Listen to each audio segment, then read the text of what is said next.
Davos'tan yayınlarımız devam ediyor.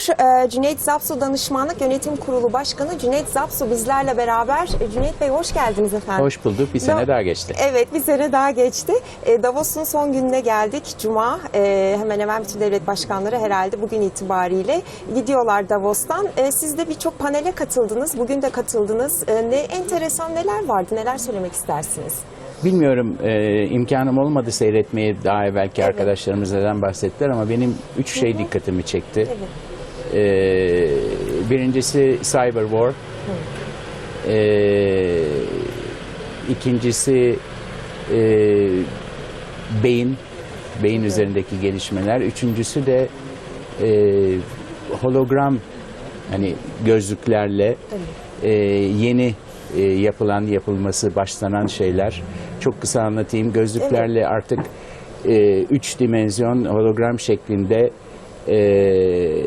eğitime başlanıyor ve eğitimde görerek içinde olarak anlatılıyor. Bence çok uzun bir süre değil, yakın bir sürede eğitimin şeyi değişebilir. Yani herkes yerinde, herkes bambaşka yerlerde istediği şeyi istediği yerden öğrenme imkanı olacak. Bu çok dikkatimi çekti, hoşuma gitti. İkincisi, beynin gittikçe fazla içine girebiliyorlar, anlamaya başlıyorlar. Nöronların sayılarına bakılıyor ve bilmiyorum seyrettiniz mi, Lucy diye bir film vardı. Evet. Ona doğru gidilebilir.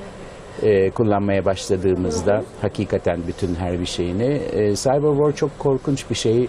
Bir soru sordular katılımcılara Davos'taki o session'a katılımcılar ve katılımcıların seviyesinde biliyorsunuz. %95 evet şu anda bir Cyber War yaşıyoruz cevabını verdi. Cyber War denilen bu işte internet kanalıyla savaşlar, ataklar ve öyle bir şey ki eski işte bizim Suriye'deki savaşlar herhalde son savaşlardan biri gibi gözüküyor. Çünkü artık koca devletler değil, bir kişi dahi devletlere kafa tutabilecek duruma geliyor. Sosyal medya da çok ve sosyal medya değil, girip atak etmek, yani misalen Pentagon'a girip füzelerini, roketlerini kendi başlarına da attırabiliyorlar. Attırabilme imkanları var. Zaten biliyorsunuz Hawkins'in lafı çok enteresandır. Dünyayı terk edebilecek bir teknoloji geliştirmedik ama kaç sefer yok edebilecek teknoloji geliştirdik. O yüzden hakikaten herkes böyle biraz huzursuz durumda. Çünkü bunun atak eden kim? Atak edildiği bile belli olmuyor. O yüzden karşı koymakta, mesela Amerikan seçimlerinde Rusya yaptı mı, yaptı mı, ne yaptı, nasıl yaptı, Amerikalılar nasıl karşı verecek? Çünkü böyle bir resmi bir şey yok. Davos gittikçe büyük bir şov olmaya başladı. Yani ben 91-92'den beri buradayım. Ama o kadar büyük oldu ki mecbursunuz burada olmaya. Yani hani herkes gene burada. Halbuki biraz evvel bahsettim işte Suriye gibi eski silahlı savaşlar halen de daha dünyada var. Yani bizim bunun ekonomik tesirleri, son olarak Suriye, şimdi şu anda Suriye panelinden geliyorum. Sayın Başbakan Yardımcımız da vardı, Barzani de vardı. Neler konuşuldu? Neler konuşuldu? Mülteciler meseleleri tabii. Yani yüzyılın problemi o da, göç.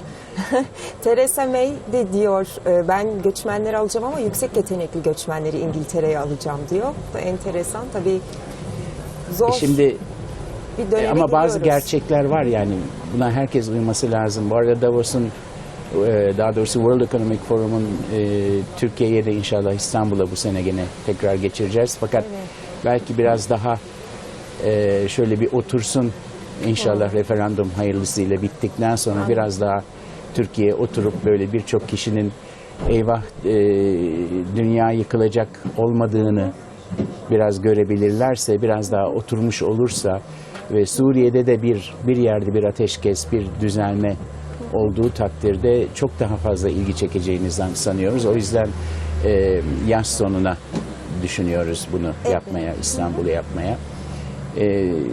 Dediğim gibi mesele o kadar bir şey ki yani Davos'ta burada herkes ne olacak diye birbirine soruyor. Herkes ama ne olacak diye soruyor. Evet. Kimsenin bir şey bildiği yok.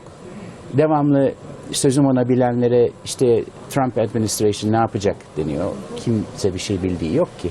Evet. Hiç kimse bir şey bildiği yok. Ben 3 gün evvel dün değil evveli gün geldim geç geldin. Washington'dan. Yani orada da kimse bir şey bilmiyor. Göreceğiz. Evet, göreceğiz.